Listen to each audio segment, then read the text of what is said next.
This is today's News Talk TNT. Welcome back, ladies and gentlemen, to this live broadcast. We're in hour number 2 here at TNT, Today's News Talk. I'm your host, Patrick Henningsen. Appreciate you guys joining us. And of course, we appreciate the TNT chat community, all of our listeners and viewers who hang out there during the live broadcast Monday to Friday. We appreciate you. We salute you. Fantastic job keeping it real and keeping us all informed behind the scenes during the show. Thank you very much, everybody there. Now, we're going to pivot to the Middle East right now. As we were talking on Monday and Friday, big news, of course, happening. It looks like an imminent escalation, but we don't know what form or shape this escalation is going to take regarding Israel's threats to wage war against South Lebanon, or against Lebanon really as a country, to engage Hezbollah in the south of Lebanon. And the big question is, and one of the ones I hope we'll be able to maybe get close to during this segment is, will Israel be successful in dragging the United States into any kind of bombing campaign or attack against Lebanon and against Hezbollah positions there? That's an important question, one of the ones that we're going to try to answer, along with just a better understanding of this situation. Now I'm going to welcome onto the program political commentator based in Beirut, Lebanon, Ibrahim Majed, joining us on the live link right now. Ibrahim, appreciate you joining us on TNT today. Hello, Patrick. Thank you for having me with you. No, thank you very much for joining us as well. And Ibrahim, a lot of people are concerned about some of the statements coming out of Tel Aviv of recent. So there's general concern, but also a little bit of skepticism as well from military analysts as to, what Israel is playing at here, because they're not exactly in a strong position, contrary to popular belief in Washington and in the mainstream Western media, who think that Israel is somehow has an unbeatable position engaging Hezbollah. Doesn't seem to be the case, though, looking at the facts. What is your sort of opening summary here, your opening assessment of this situation? All right. For the past almost 9 months right now, Israel has been doing this genocide in Gaza. Without achieving any military accomplishments. They couldn't fix points in Gaza, they couldn't take out Hamas, and they couldn't take out the leaders of Hamas as well. All they did was destruction and killing of the children and the innocent. Gaza is very small and it's a flat surface, nothing compared to the south of Lebanon. South of Lebanon is approximately 4,000 square kilometers. Gaza is 360. The surface of South Lebanon is totally different from Gaza. The resistance in South Lebanon is totally different from Gaza. So with this, starting with this, we can say that the Israelis couldn't achieve this in Gaza. What are they going to do in South Lebanon? Now, the Israelis, they know very well the capabilities of Hezbollah. And this is something very good. This will stop the war. It's something that will stop the Israelis from taking any decision that will allow them to go into a full-scale war against Lebanon, because they know it will be mutual destruction. We are not saying that the Israelis don't have the capability to destroy. They do. They have the weapons, they have the capability to do that, but they don't have the capability to invade. And I will go back to that. But the thing is this with South Lebanon. The equation is very simple. It's an eye for an eye. Sayyid Nasrallah in his speech was very clear in his latest speech. Whatever you do, we're going to do the same to you. And he has been saying this for the past, since the end of the 2006 war. So basically, whatever you do, if you attack our airport, we will attack your airport. If you attack civilians, we will attack civilians. If you attack military bases, we will attack military bases. And knowing all this, I personally highly doubt that the Israeli will take this irrational decision, and go into a full-scale war with Lebanon, knowing that they don't know the end result of this war. Are they going to win this war? What is Hezbollah going to do? What's Hezbollah's response? Knowing all this, I highly doubt at this moment the Israeli will take this kind of decision. Yeah, that's I think that would be a prudent move on Israel's part. But then the question is, you're making a rational argument, Ibrahim. We're making rational arguments here. A lot of the experts are making rational arguments. But do we have rational decision makers in Tel Aviv? Can we trust that they're going to make a rational decision? Would they escalate for their own political survival or as an act of desperation for a regime that, let's face it, they're in the dock at the International Criminal Court for crimes against humanity, popularity internationally an all-time low, a whole bunch of problems domestically in the Israeli society.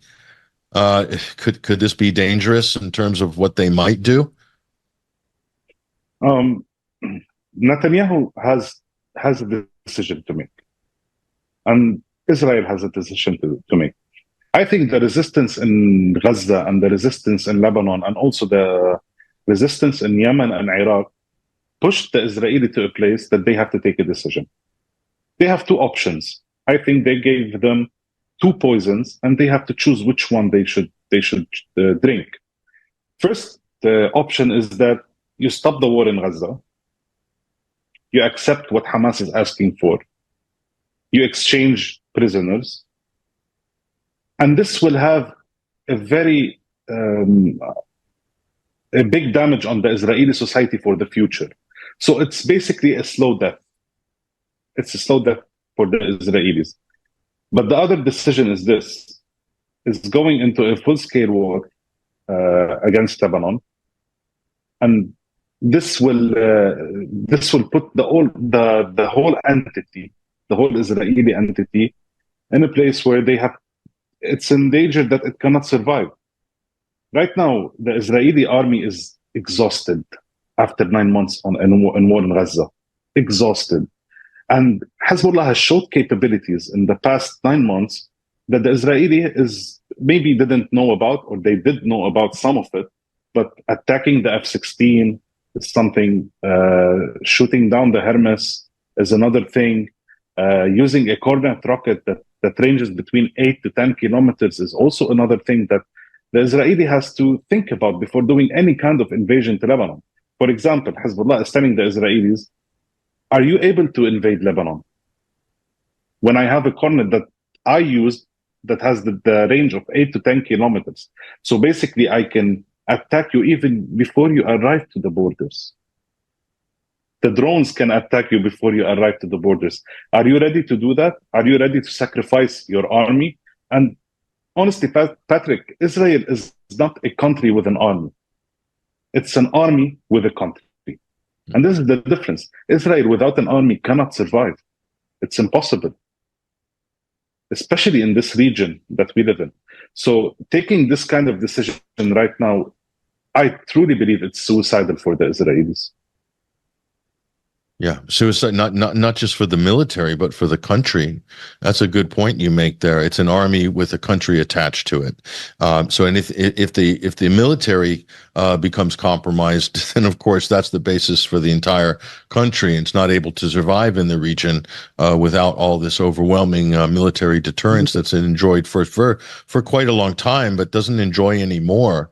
And that's a problem that they're gonna face. Now, the real deterrence here looks like Hezbollah has made huge advances in their deterrence and their ability to deter an Israeli invasion, but not just an Israeli invasion. This is the important part of the conversation, Ibrahim, to deter an Israeli attack full stop, because any airstrikes or any packages that they think that they're going to be dropping on Lebanon. Already you saw this bogus Telegraph story coming out of the UK claiming that Hezbollah had, missiles at the Beirut International Airport in a warehouse. I mean, this is total war propaganda. It's funny, but it's used to green light an airstrike on Beirut Airport. That's what they're doing. I disagree. I disagree with that. Go ahead. Yeah, I disagree with that point, because if you notice, the only party that didn't speak about it was the Israeli. They totally ignored it because they know the consequences of attacking Beirut Airport. The resistance in Lebanon will attack the Ben Gurion Airport. So basically, I mean, come on, let's be honest, Patrick. The Israelis, they have satellite over Lebanon 24 hours a day. They know exactly what's being used in the airport. They know exactly that Hezbollah doesn't even use the airport. I mean, they went to Syria for one of the reasons that they went to Syria and did this great war in Syria was to keep the supply route there. What? I mean, also another thing, the Telegraph said Hezbollah has Fatah 110 in the airport. The Fatah 110 is 3.5 tons, 9 meters long.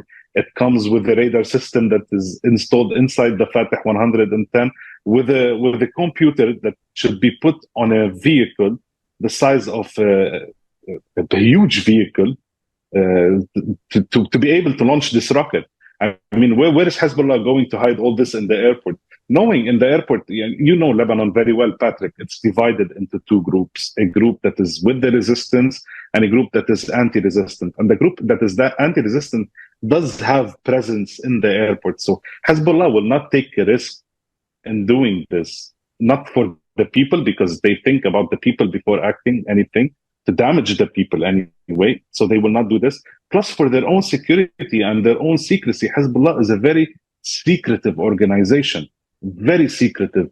So doing this will put them in danger that the Israeli knows what they have. And the Israeli has been trying for years and years to figure out what do they have? What do they exactly have? They do know, of course, the Israelis, they have great intelligence as well. Nobody should underestimate that. They do have great intelligence, but as well, Hezbollah has great intelligence. And this is what Haim Tomer said in his latest interview.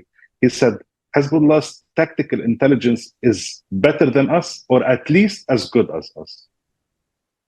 So putting Fatah 110, storing it in the airport is, I started laughing when I read the article, and it was a very weak article anyway.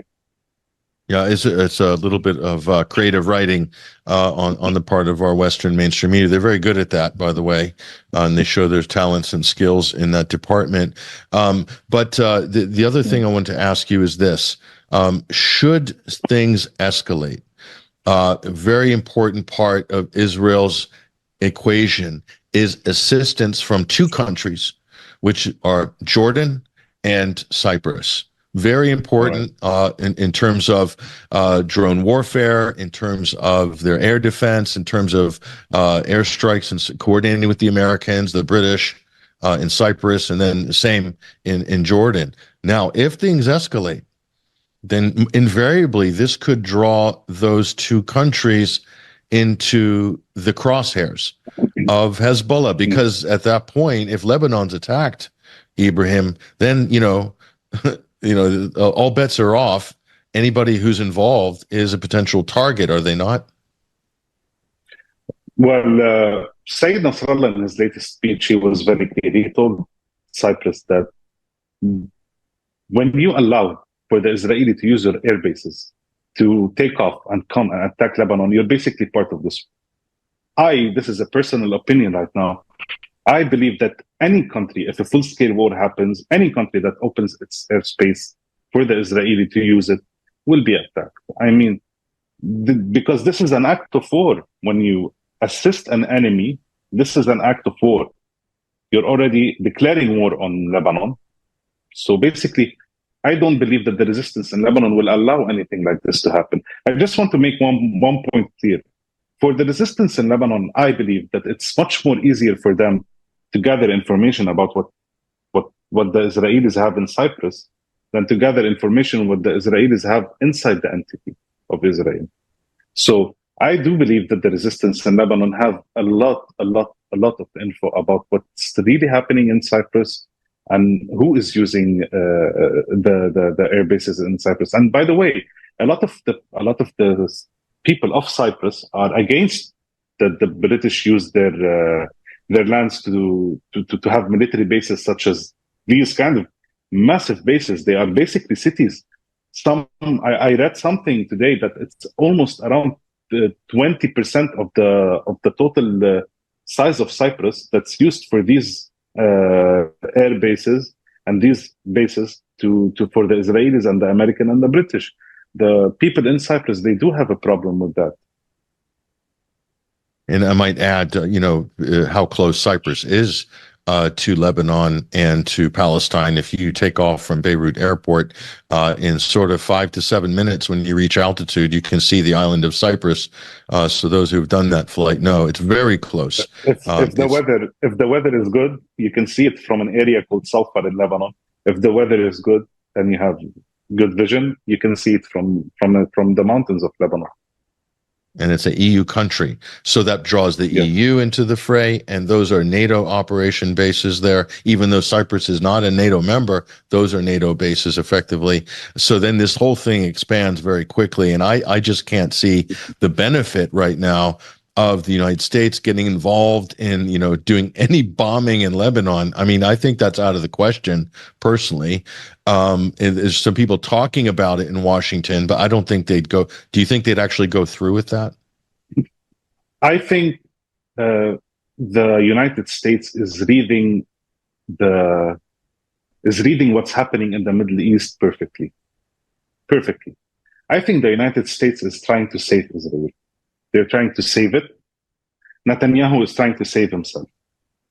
And this is the problem that we have. The United States are reading what's happening here very, very well. And they sent Amos Hochstein to Lebanon to speak with President Berri about the ceasefire. Even when he was in Lebanon, Amos Hochstein said something very important, that he said, the only way to stop the war in South Lebanon is to stop the war in Gaza. This is what the resistance have been saying for the past 9 months. Everybody that's coming to speak to the resistance in Lebanon, the only answer they are getting one answer. And by the way, side note, they offered a lot of, political advantages inside of Lebanon. The problems that we have because we don't have a president, etc. The resistance in Lebanon had one answer only: stop the war in Gaza, then we talk about everything else. At this moment, I do not believe the United States have any interest in going into a full-scale war. Let's say, Patrick, that the United States decided to go into a full-scale war against the region, because, by the way, the Iranians already delivered Americans telling them, if you get involved in this war, we will get involved as well. This will be a regional war. So let's say that the United States went into this war, and started this massive regional war. I do not believe it will end before 8 to 10 years. It needs a lot of time. Because both parties have the capability to stay in the war and to cause damage on the other party. So if it stays 8 to 10 years and the United States win this war, how will they come out of it? What will they do with China and Russia if they come out of it? Even if they come victorious, what will they do with China and Russia? They will have massive advantage on the United States. No, the United States knows exactly how to. By the way, one thing, they are very good at losing. They know how to lose. The United States, they really know how to lose and to manage their loss. And this is the problem they're having with the Israelis. Today. I think Blinken today said, we want a diplomatical solution. We don't want war. When he met the Minister of War and the Israeli Minister of War, he said, we want a political solution. And this is what the Americans are trying to look for. Now, how will they achieve it?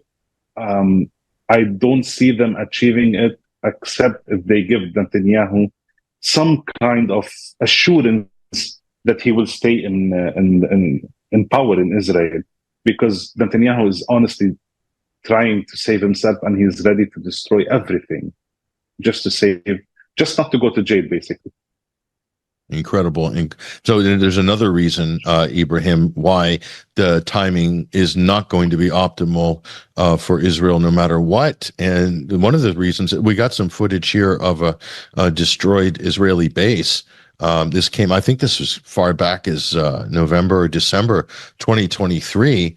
and whereby Hezbollah demonstrated they had the ability to basically knock out military facilities. It's done this multiple times, by the way, killing the eyes and ears of the Israeli drone fleet and so forth, and the Mermon base, which they successfully targeted. Those are just really demonstrations, because if Hezbollah really wanted to go all out and do full salvos, you're talking about, hundreds of missiles per day for weeks on end. But they didn't do that, did they? They just sent warnings, but those warnings were not really reciprocated by the Israelis, and that really says something too. They've had 7 months to respond. I mean, if they wanted to ramp up hostilities with Hezbollah with such a big, strong, well-equipped military that Israel has, certainly they would have already done it. So if they haven't, there's a reason for that. Ibrahim, go ahead. And this war was a very smart way, extremely smart. They started by attacking the pillars on the borders. And if you remember that they started saying, what is Hezbollah doing? Only attacking pillars on the border? What Hezbollah was doing was attacking the spying devices for the Israelis. So it started with the pillars, and then they moved to the cameras. So Israel on the border is blind, Israel is deaf. And this is a very strategical advantage for Hezbollah. Then they started attacking the front bases of the Israelis. When they ended this, they destroyed it. They started attacking the defenses of the Israelis, such as the Iron Dome, etc. And then they started attacking the new bases that the Israelis are coming up with on a weekly basis. And this is something that the Israelis are saying, this is what made, I believe, this is what made Haim Tomer say that Hezbollah's intelligence is as good as us, if it's not better than us. Because how is Hezbollah knowing that the Israeli is establishing a base in this area at this moment? This is something that the Israelis, they don't have an answer to. Regarding what Hezbollah has did in the past, the Israelis said that Hezbollah has launched around 5,000 rockets and drones to the entity. And this is, I think, more than enough reason for them to start the war. I mean, they invaded Lebanon in 1982 because there was an attempt of assassination for an Israeli ambassador in London. They invaded Lebanon. They tried to invade Lebanon in 2006 and go into a full-scale war with Lebanon in 2006 because Hezbollah kidnapped 2 soldiers to have an exchange with the Israelis. And right now, the Israelis have every single reason to go into a war with Lebanon, and yet they didn't. What does this tell you? This tells you that at this moment, they don't have the capability to do that. I believe they don't have the capability logistically, and even the army. Today, we read a lot of incredible news. Like the reserve are saying, we don't want to go to the army anymore, even if we have to go to jail. We don't want to go to the army. And this is something extremely important. The army doesn't want to fight. And with an army that doesn't want to fight, you cannot go into a war, especially when you're losing at Gaza. You're losing in Gaza, you're not winning, you're not establishing your goals. And this is, the Israelis started the war with very high goals that are not achievable at any point. And the Americans told them that these goals are way too high. What are you doing? But, the arrogance and the mentality that they have, this is what happened. And right now, Israel is really cornered. I think Netanyahu is extremely cornered. Nobody would want to be Netanyahu at the moment. You have to choose a poison to drink, and you don't have a lot of options. Yes, I like that metaphor. 2 poisons. They have to decide which one they want to take. That's really 2 choices, both bad.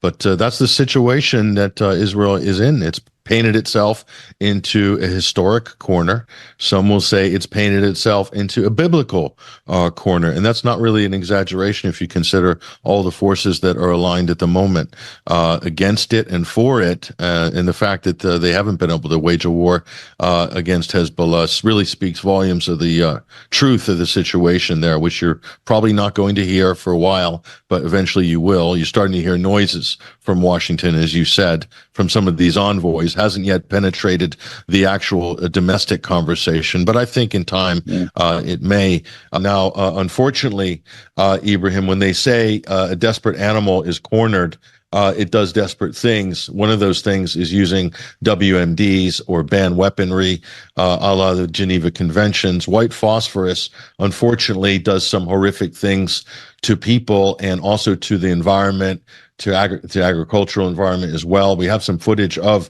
what looks like, you've probably seen this, Ibrahim, a white phosphorus attack in South Lebanon. We'll go ahead and show that on screen, but this isn't the first time. Certainly this isn't anything new, but this is also something, interestingly, that's completely denied, repeatedly denied by people in the West, by the United States, by Israel. Nobody wants to admit that they use these banned munitions, and yet they still seem to be doing it. Your thoughts, and what have you seen in terms of reports?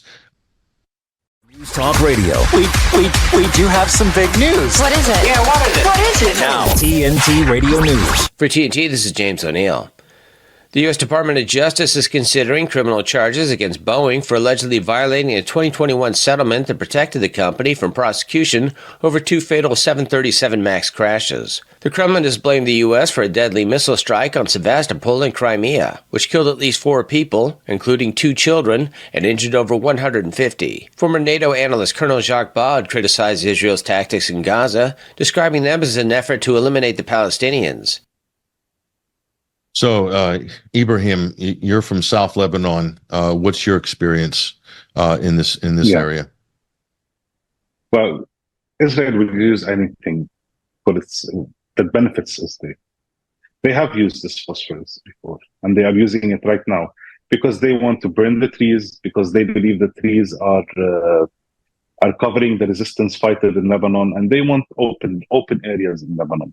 Now, regarding using WMD, Hezbollah has already said clearly in many previous speeches before that if you attack Lebanon with these kind of weapons and you think of doing this, we have certain goals that we know about you in Israel, and they basically released a video. They released 2 videos showing the biochemical factories, Dimona nuclear power plant, the ammonium nitrate storage units, the oil tankers on the Haifa port. They have so many targets that can be used as well if they launch 3 or 4 precise missiles and it reaches its destination, can cause what a WMD can cause. So basically, there's a deterrence from both parties that this will not be happening. I mean, Lebanon is on the borders with occupied Palestine. So basically, using WMD on Lebanon is something that will damage them a lot. It will be very harmful for this entity, and it will basically cause mayhem inside of Israel. And just the geographical landscape of Lebanon, it has so many caves and so many mountains and valleys, and so these kind of weapons will maybe make a lot of damage. Not maybe, for sure, it will make a lot of damage. And it will kill a lot of people, but it will not damage the resistance. So using it will not make a huge difference it will make a difference, of course, but it will not make a huge damage that will change the where the war is going between the resistance in Lebanon and the Israelis. So both parties have the power to do a lot of damage, a lot. And by the way, I just want to make one point. Hezbollah, in the Hudhud video that they released maybe a week ago approximately, they filmed an area called Al-Kiryot, where in this area lives 200. This is a message to the Israelis that if you attack civilians, we will attack what you consider civilians. If you attack military bases, we will attack military bases. Hezbollah at this moment, from the 8th of October, the moment they entered the war, until this moment, they are managing the rhythm of this war. Every time the Israelis, they want to go a little bit beyond the borders or beyond the limit that Hezbollah drew for the Israelis, Hezbollah attacks something very crucial for them, and they go back. They say, no, we will stay in the rules of engagement in this war. And this is something very important. We never saw this before. When some non-state actor is controlling the rhythm of this war between Hezbollah and Israel, between the resistance in Lebanon, not just Hezbollah, because there are other factions, by the way, that are in this resistance, such as Harakat Amal, Qawmi Suri, Jama'a Islamiyya. We have so many factors that also are part of the resistance in Lebanon. And this is something very important for the future, that not just one party in Lebanon is fighting this war, but everybody is. That's there's something in warfare analysis and historical analysis of warfare called the balance of resolve. And the balance of the resolve is which country has the most resolve, the most resilience, the most ability to endure through difficult periods in any conflict. And people in Lebanon, especially South Lebanon, they're accustomed, they're acclimatized.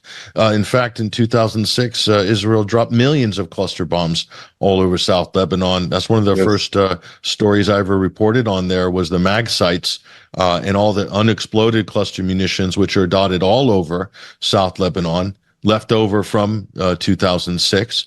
And people have just adapted to the situation. So the point is, you're already adapted to adversity in South Lebanon. They're not really adapted to any of these types of situations in Israel proper. Exactly. They haven't had to face anything like this. One whiff of a few bases blowing up, and people are packing their cars and basically evacuating settlements. Isn't that what's happening in the northern occupied Palestinian territories of the entity? Yeah, well, Patrick, sometimes because we have corruption in Lebanon and we have sanctions, not direct sanctions, indirect sanctions on Lebanon, we are trained for this kind of situation. We don't have electricity. We have a lot of problems in the infrastructure. So basically, if the Israelis are threatening to attack the infrastructure, what infrastructure do you want to attack? I mean, I don't get it. So, but on the other hand, they have infrastructure and they have electricity. And I think a mayor or the minister of the Ministry of Power in Israel said Hezbollah can take the power out within 24 hours in Israel. How will the Israeli settlers react to that? They're not used to it. They cannot live without it. And they said we will become a failed state. But here in Lebanon, by the way, I think the selling of generators in Israel has skyrocketed 118% since the last speech, because they know exactly what's going on. This is why I truly believe that there will be no big war in Lebanon, except if the Israelis, they want to commit suicide. If they want to commit suicide, they will go into this war, because the Lebanese, they are used to, we've been in so many wars in Lebanon, civil war, a war against Israel, so many wars against Israel. I can't remember the last time we were in peace in Lebanon. I'm trying to remember right now. The Ottomans came, the Romans came, and I'm going back. We have been occupied so many years that we're just used to this idea that we do not have this infrastructure, we don't have this electricity right now, we don't have the power. We're going into economical crisis, but is the Israeli ready for this kind of scenario? I personally highly doubt it. That is true. Even if the grid goes down in Lebanon, all government buildings, all businesses carry on with diesel generators And they have, they're used to it. You have a supply chain, you have distribution of fuel, you have homes with generators, apartment blocks all have generators. They're always ready. They're always working. And people have car batteries that have been modified to provide electrics if they have a small apartment. I mean, this is normal life in Lebanon. That's the whole country, by the way. That's every home. Every home in Lebanon is adapted to this type of situation. I cannot say that is the case in Israel. I'm guessing maybe 1%, 2% of the homes might be adapted to this, but not the whole country. But that's what you face when you engage in this type of a conflict. You got to be ready to take some damage. And it's going to be infrastructural damage. So that alone, I think, would cripple Israeli society and cause a crisis the likes of which they've never seen. And probably there's going to be people camping out at Ben Gurion Airport, so they better hope that they don't attack Beirut Airport, that Israel doesn't make a foolish decision like that, because that really is going to create a huge crisis with Israeli society, because that's their escape valve, basically, Ben Gurion Airport. Otherwise, it's going to be boats coming to Haifa. And if Haifa comes under attack, that's not going to work. I mean, as much as CNN would like to have those images of Israelis fleeing on boats and comparing it to World War II and saying never again, I'm sure this would make great mainstream media fodder for like weeks on end, but that's not actually that might not actually happen. So they have to think. I just think all the indicators are, Ibrahim, that they're not going to be able to go through with a war with Hezbollah. I just can't see it. I totally agree with every single word you said. That's why we described it as suicide. Going into this war is suicide. You will lose everything. Everything you've been used to, you will lose it. We in Lebanon, we already lost it due to so many reasons that maybe one day we'll speak about it. But at this moment, it's up to you. This is the metaphor that I used before. You have two poisons. Choose which one you want to drink, and be careful. Be careful. If you choose the second one, going into a full-scale war, you don't know the outcome of this war. This will change. Not only your army will lose, but your settlers will lose. Your economy will lose a lot. It will be damaged so badly. We don't have an economy in Lebanon. Like, to be honest with you, like, our economy is crippled anyway. You do have an economy. Are you sure you want to go into this? This is what the resistance in Lebanon is sending messages to the Israelis. Are you sure you want to do this? Because we have nothing to lose, and you have everything to lose. And like, nothing is more dangerous than someone who has nothing to lose. That's very interesting. The things that some people from the outside would look at as handicaps of the Lebanese economy and Lebanese society in this situation become assets, in fact. Yeah, that the exactly. Completely decentralized. You've got parallel black markets. You've got all very sophisticated network, actually, that allows Lebanon to function on a day-to-day basis. It's extremely sophisticated. It's taken decades to get that way, but in this particular situation, it's actually an asset if a war is going to happen.